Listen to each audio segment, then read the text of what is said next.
Zbivaju li se ekonomske krize slučajno ili nekom neumoljivom i neshvatljivom logikom liberalnog kapitalizma? Ili ih pak netko namjerno proizvodi? I tko bi to uopće bio? Detektivi iz krimića na to bi pitanje odgovorili: slijedi trag novca. Što novac znači i čemu služi? To je poznato. Manje je poznato što novac zapravo jest, kako se stvara, tko njime upravlja. Neki od odgovora na ta pitanja možda se kriju iza zastora svijeta na koji se projicira slika svijeta kako ga znamo. Unazad nekoliko godina u medijima stalno čitamo i slušamo o kreditnoj krizi. No postoji li i tu nešto ispod same površine medijske slike? Neka skrivena agenda, neki plan zamišljen daleko od očiju javnosti, koji je na ovoj razini javne prezentacije skriven i nerazumljiv, prava slika iz ogledala. Slavni istraživač urote David Icke o kreditnoj krizi pisao je i puno i dugo. Pa smo opet dogovorili sastanak i okrenuli ogledalo tako da pokaže sliku koju tražimo baš ovdje. Na rubu znanosti.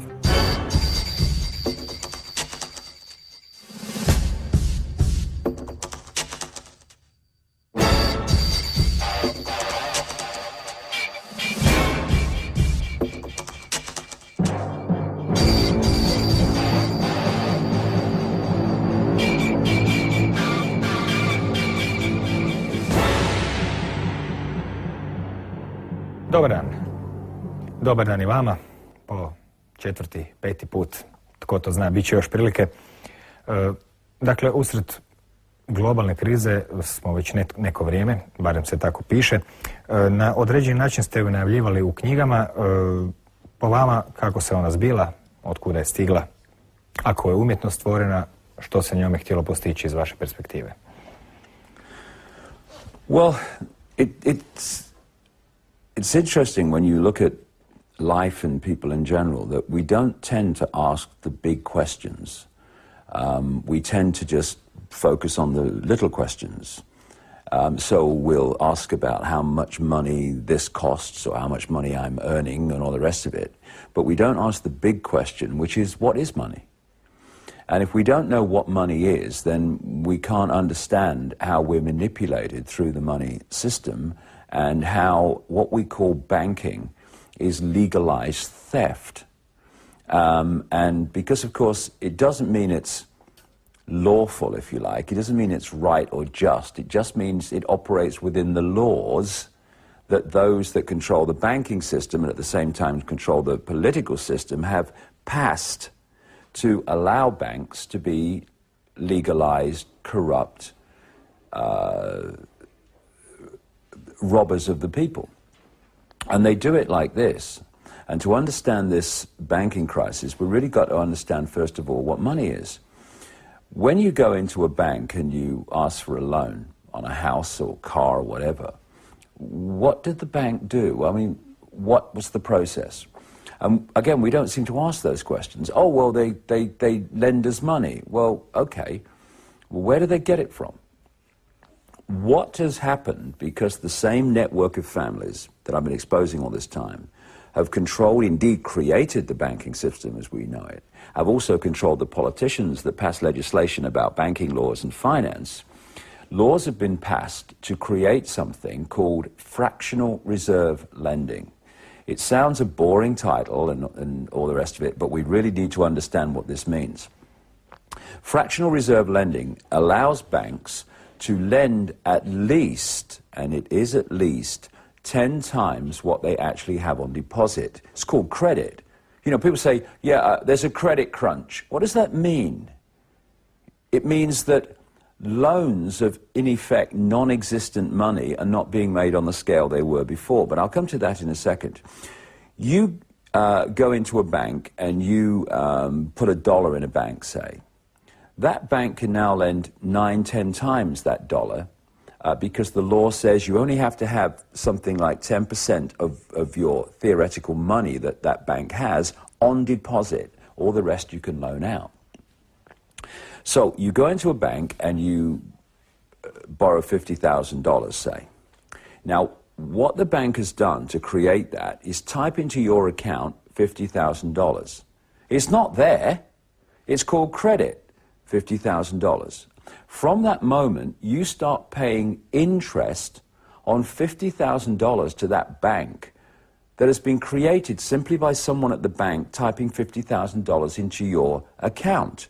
Staggering, but true.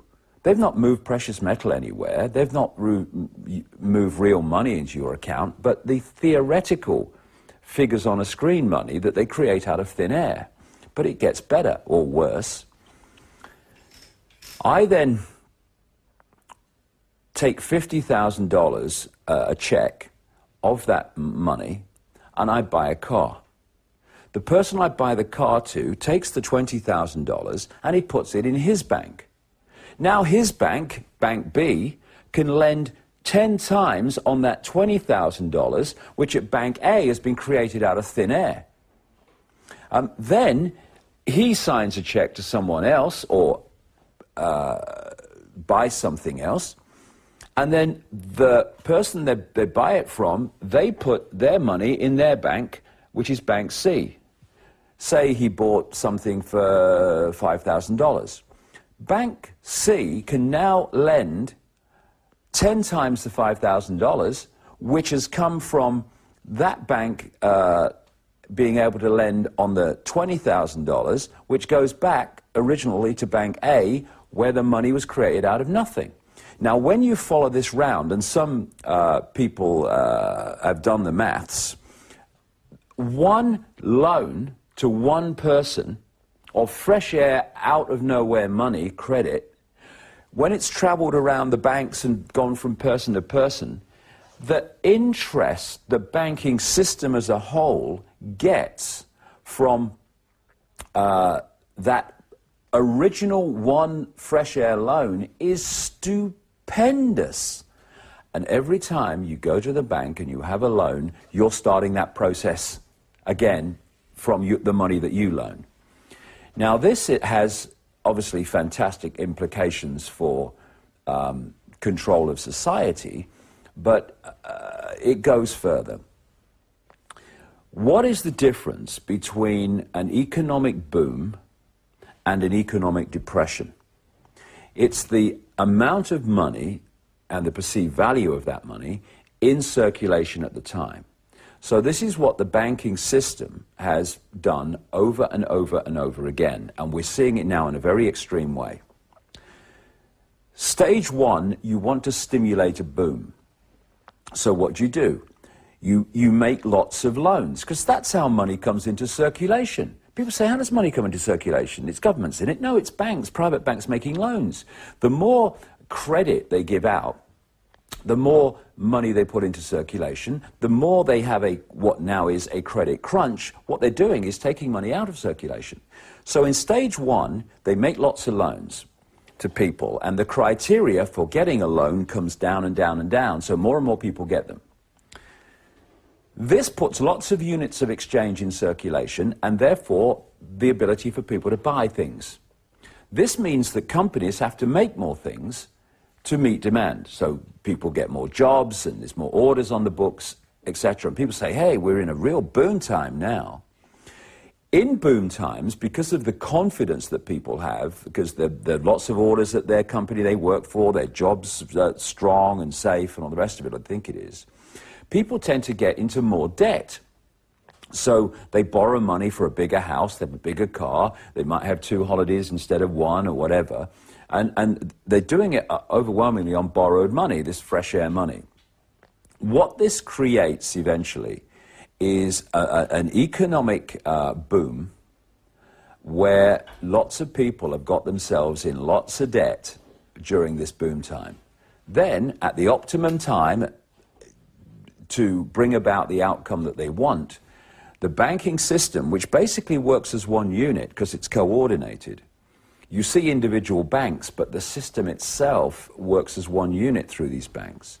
What they then do is they create a situation that justifies them taking money out of circulation. So what they do is they raise the criteria massively, that's what's happened now, of what you need to do to get a loan. So what they're doing is they're taking money out of circulation. They also can call in loans that are already out there, and this combination means that there's not so much money, units of circulation, exchange, in circulation. So people can't buy as many things. So companies don't have to make as many things. So people start losing their jobs. Companies start going bankrupt. And what you could symbolize it as is in stage one, the banking system throws the fishing line out. And then at stage two, the depression, the bust, they then reel it in. So all these people have taken out all this debt. And if you don't pay back the debt, which is fresh air money, then the bank has the right to take your real wealth, your house, your car, your land, etc. And so as people can't pay back their loans because there's not enough money in circulation anymore to do so, the banks start getting hold of more and more real wealth, land, resources, houses, all the rest of it, in exchange for fresh air money. And then they move to the bust area, which we're in now, and people are in desperate financial straits. And on the face of it, some of the banks are. But what I'm talking about here is the banking system that this network of families control. Individual banks can go bust. It doesn't affect the system. The system's still there.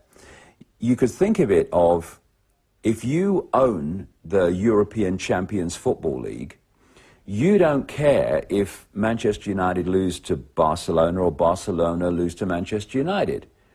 Like, you don't really care about individual banks, whether this one goes under or this one, gets stronger or whatever, because you own the whole game.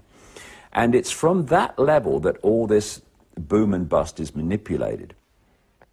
So, the control of money in circulation is the control of society. It's control over whether some people eat, whether some people have their homes or don't have their homes.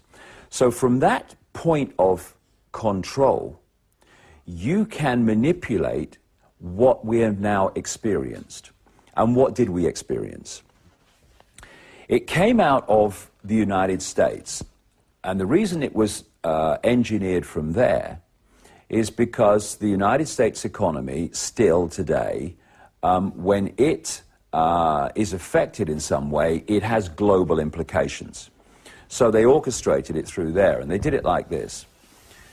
There was a man who was appointed head of the Federal Reserve in America, the alleged central bank of America, and most Americans think it's the central bank of the American government. It is not. It is a cartel of private banks, the most important of which is the Federal Reserve Bank of New York.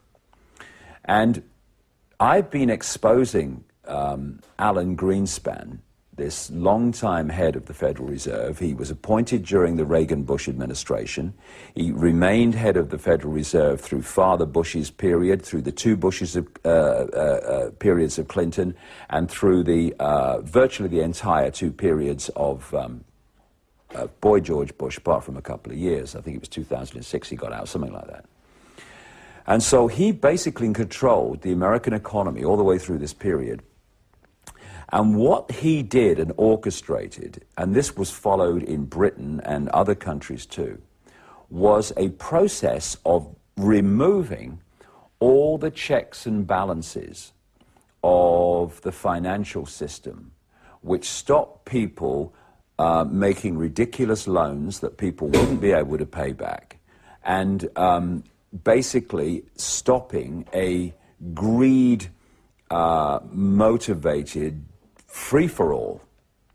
All those checks and balances were taken away. What they also did was create a system where, within the banks, people were getting big bonuses for getting people to take out loans, like for houses and stuff. So the more loans they acquired and got people to take out, the more bonuses these people got. Now, there came a point through this so-called economic boom through the 1990s and into this century, where they'd basically picked off, in terms of mortgages and what have you, all the people who had the income and the financial capacity to actually pay back the loans. So if they were going to keep getting the bonuses, they had to start looking elsewhere to give loans out. And the only place they could go was into the realm of people who actually did not have the financial stability and income to pay back the loan. But it didn't matter to them chasing the bonuses, because as soon as they signed the loan, they got a bonus. They'd sold another loan. And this, of course, was a disaster waiting to happen. And so what happened was eventually, staggeringly, of course, obviously, vast numbers of people started to not pay their mortgage, not pay their loans. They couldn't afford it. They never could afford it from the start. And the banks started to get in trouble in terms of cash flow and all the rest of it. And we had this crisis, which manifested towards the end of the Bush administration last year. What then happened is they got the people who represent the banks that caused the problem to come into government and decide how government was going to react to the problem. So it was like having a housebreaker invited to the police force to decide how they were going to react to this problem caused by housebreakers. I mean, it was ridiculous. And during the Bush administration, towards the end, they had a man called Henry, also known as Hank Paulson. This man was head of Goldman Sachs until 2006. And Goldman Sachs, under his stewardship, was a major player in creating this collapse. They make him, in 2006, Treasury Secretary in America, and when the collapse comes, which he's massively played a part in, he's now Treasury Secretary, and he decides how the government's going to react. So what does he decide? That the government, in other words, the American taxpayer, is going to throw multi-billions, hundreds of billions of pounds, or dollars in their case, at the banking industry to prop it up from the problems it has itself caused. This was going to stabilize the system. They knew it wasn't. And so then comes Barack Obama, who claims to be Mr. Change, but he's Mr. Business as usual, just another frontman for the same network of families that controlled Bush. So he comes in, right in the middle of this crisis of the banking system and the financial system. What does he do, Mr. Change?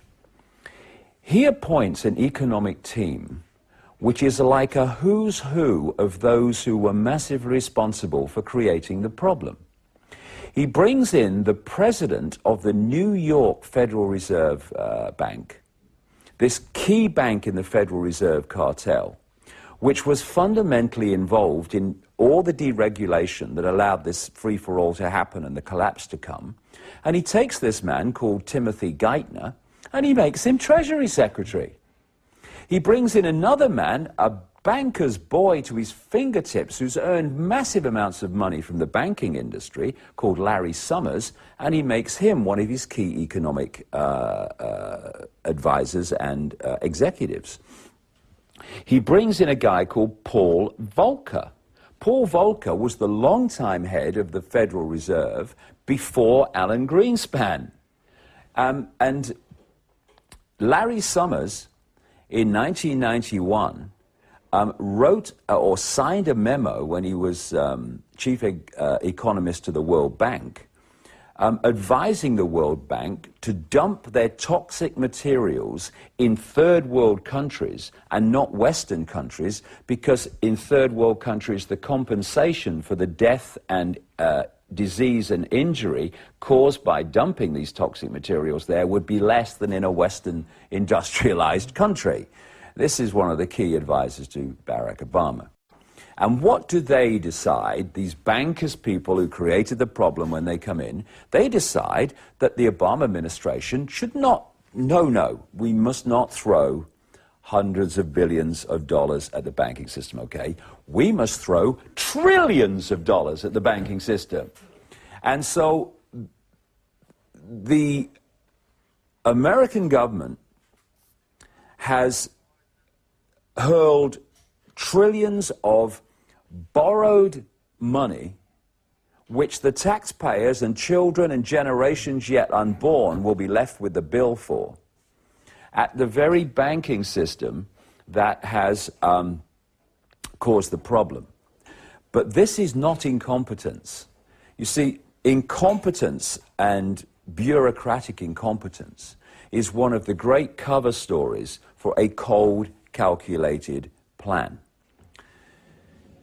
I've talked to you before about the structure that this network of families wants to create to install this global centralized dictatorship. And it is this, a world government that dictates to every country. And the world government would control a world central bank that would control all global finance in every country. A world army which would impose the will of the world government, a world currency to replace all cash currencies with one world electronic currency, no cash, and a microchip population connected to a global computer system and the global positioning satellite system, and then under that the unions, the European Union, American Union, all the rest of it I've talked about. Now, key in that structure, in what we're talking about today, is the World Central Bank.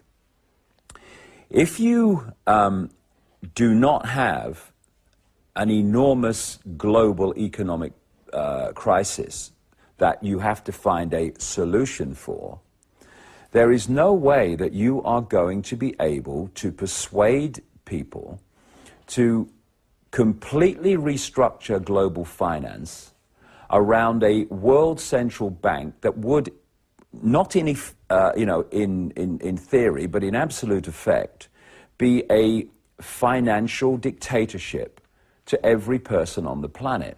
You're not going to persuade people to do that. What do you mean we want a world central bank dictating world finance? We don't need that. Everything's fine. Leave it.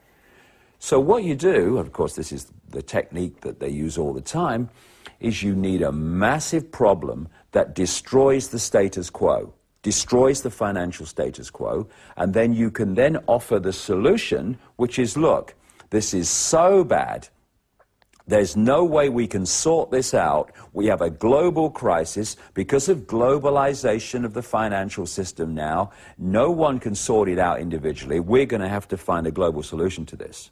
And they are already talking about the British Prime Minister Gordon Brown, who was Chancellor of the Exchequer through the Blair Premiership from 97 over 10 years, who mirrored in Britain what Greenspan was doing in America, destroying all regulation to allow the free-for-all to happen. He's now Prime Minister. And he is talking about the need for a new global architecture of financial governance.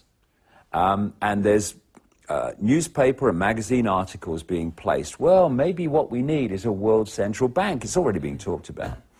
So the idea is to create this, and has been, to create this crisis, and then to make it so bad that people accept the globalized solution to it, in effect solution, alleged solution, and so global finance changes and control of it changes in ways that it never would without the crisis.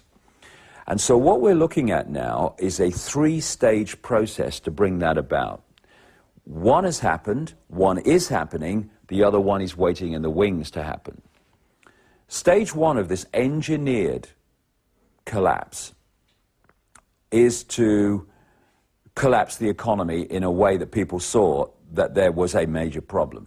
This is what they did towards the end of the Bush administration. Stage two was to bring in the people who were responsible for engineering the crisis to offer the solutions to the crisis, and those solutions have been, of course, to hurl unbelievable amounts of borrowed money at the problem. at the banks who've caused the problem, etc. The idea of stage 2 is to empty the gun, if you like, to empty the gun barrels in terms of ability to react to the problem of the governments.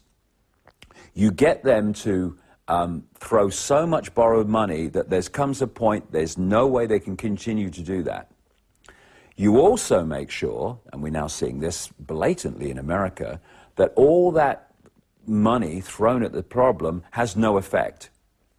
And we're now seeing in congressional Senate hearings on Capitol Hill, where these financial administrators from the Federal Reserve and other government financial agencies are being asked, where has all this money gone?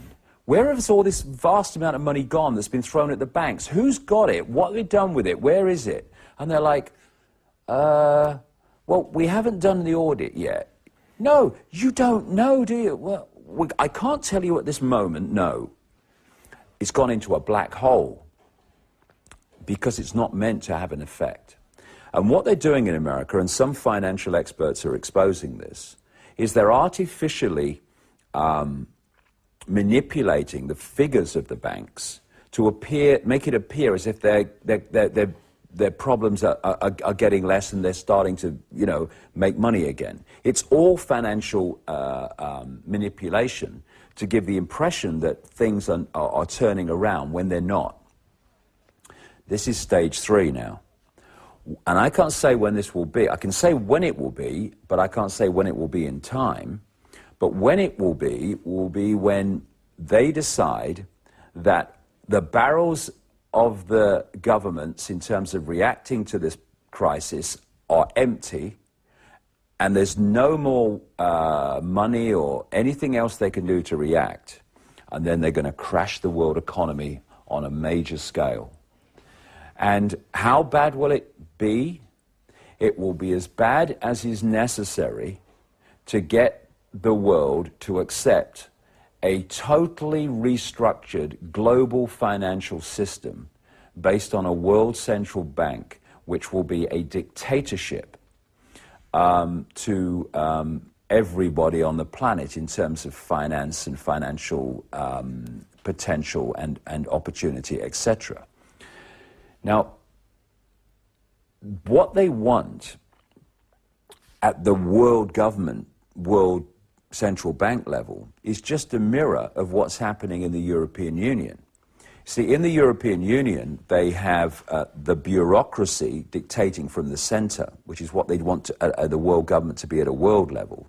But they also have the European Central Bank, which is the dictator of finance within the European Union. So what will happen when they go to this world level is you'll have the World Central Bank as the prime dictator, and then it will operate down through the European Central Bank and the central bank of the other unions that are being created, like the African Union and the American Union that they're closing in on. And so you have this financial pyramid of central banks headed by the World Central Bank, which will control all global finance. And there are many reasons why they've engineered this collapse, but this is a key reason why they've done it. And, just watch what unfolds.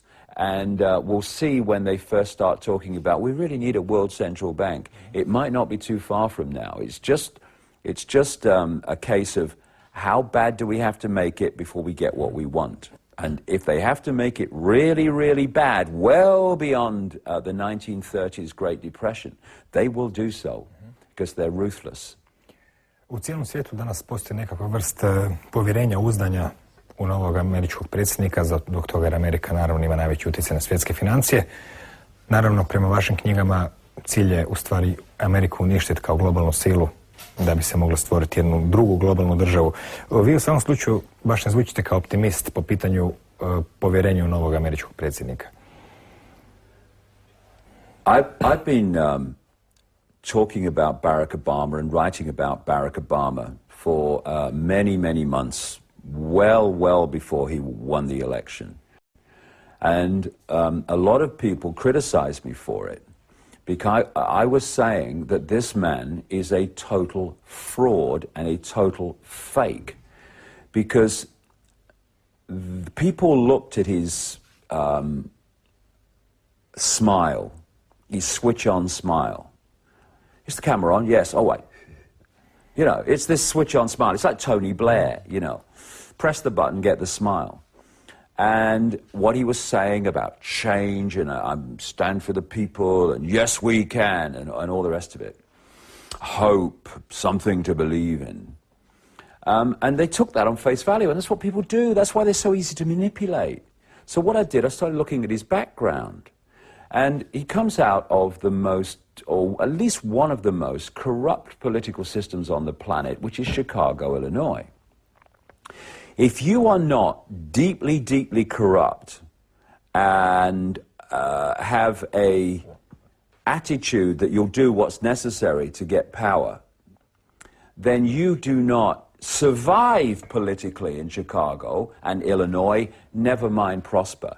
This man's star absolutely soared. So you look at his background and at his funding and his associates, and they are like a who's who of Chicago villains, including a man called Tony Rezko, who's one of his major fundraisers of for his political career, who is now in jail for fraud. And again, around him are a series of people who you wouldn't trust to tell you the time in a room full of clocks. That again come out of Chicago. There's a man called Rahm Emanuel. This man, you know when Rahm Emanuel's lying because his lips are moving. And he's now White House Chief of Staff, controlling the Obama administration from the White House. And another man who's a close associate and works as one unit with Rahm Emanuel is a man called David Axelrod, another figure out of the deeply corrupt Illinois Chicago system, who was the man that orchestrated Obama's entire election campaign. He is now senior White House advisor to Obama, and he's the man who oversees the writing of everything that he says. And I mean writing because in America now, because Obama's been gone back on so many fundamental things he said he would not do, and gone back on things he said he would do, that in America, very quickly now, a lot of people who supported him are going, hold on a second, what did we let ourselves in for here? And one of the things that they're seeing, which is a blatant confirmation that he's just a front man, just a salesman. I call him a used car salesman. He's not there to decide policy, he's there to sell it. And when you watch him speak, in any situation virtually, you will not see him look straight ahead. Just let people watching this program watch Obama when he's making a speech, even a short announcement often, and you'll see him look right, speaking, then he'll look left while he speaks, and then he'll look right again while he's speaking, and then left. What he's doing is looking at two teleprompter boards which have the words going down of his speech, which he's reading. He is so welded to these teleprompters and the words that have been written for him, overseen by this guy, David Axelrod, that on St. Patrick's Day in 2009, Obama attended a St. Patrick's Day reception, which the White House had invited people, including the Irish Prime Minister.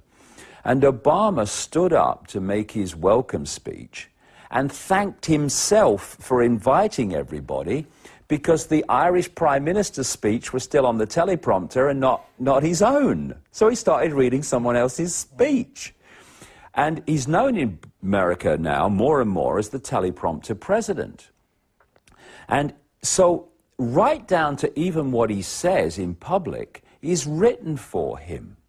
He is just there to sell the policies created in the shadows by the same network of people, of which Emanuel and Axelrod are public faces, of the force that controlled the Bush administration. So I've talked to you before about this technique, problem, reaction, solution. which is what we're talking about with the credit situation, create the problem, get the reaction, do something, fear, and then offer the solutions to the problems you've created. What they've done now with the last two presidents is have a presidential version of problem, reaction, solution. Bush was brought in to front up the creation of the problems, overseas wars and extending the American military, and towards the end, this financial crash. And then in comes Mr. Smile, Mr. Fake, to offer the solutions to the problems that were created through the Bush administration. And these solutions are advancing the agenda of that network that controls Obama as much as it controlled Bush. And this is why all the things that Obama said during his election campaign about civil rights, about not holding people without charge or trial, about what he would do financially, and a great swathe of things. He's gone back on all of them because what he said he would do was just to get the votes to get elected, and now he's in, he's just following the agenda of the people who put him there. He is no more Mr. Change than George Bush was. But what they did with Obama, and of course this guy Axelrod orchestrated it, was to have the most blatant mass mind manipulation campaign that you could ever see. I studied mind control and mind control techniques in great detail over a period of some 5 years towards the end of the 90s and into the 2001. And I'm watching this Obama campaign unfold against Hillary Clinton and then against John McCain. And all these techniques are being used. And what they did with Obama was this, and this is used in many countries, and it's good to be wise to it. He kept repeating mantra phrases of change. And of course, behind him, whenever he spoke, there was these people holding, you know, these bits of paper and placards, change, change, Obama, change, all going in the subconscious, all mind manipulation. He talked about change, he talked about hope, he talked about something to believe in, and he talked about, yes, we can, yes, we can. At no point did he ever specify what any of that meant. So instead of people saying, well, hold on a second, this all sounds very nice, but what do you mean, Mr. Obama? What do you mean by this? What kind of change? What kind of something to believe in? He was never pressed on any of this. It was just the mantra. And what this created, by design, it created a situation where Obama became a blank screen on which vast numbers of people projected their version of what change, something to believe in, and hope, etc. meant. So, in effect, they manipulated the mass consciousness, or lack of it, to make Obama all things to all people. Because they got him to, if you thought change that you want meant this, you projected that onto him. Yes, he stands for that change that I want. So then he came into office, and of course all that's gone out the window. And he's now introducing, and this is the other thing, because of the smile and the I'm the good guy. By the way, what you need to know, and all you need to know, is I'm not George Bush, okay? Because George Bush's popularity was so low. But because of the public perception of George Bush, Obama is being able to get things through that Bush would never have been able to do. Davide, hvala, kao i obično, baš smo se napričali, barem vi.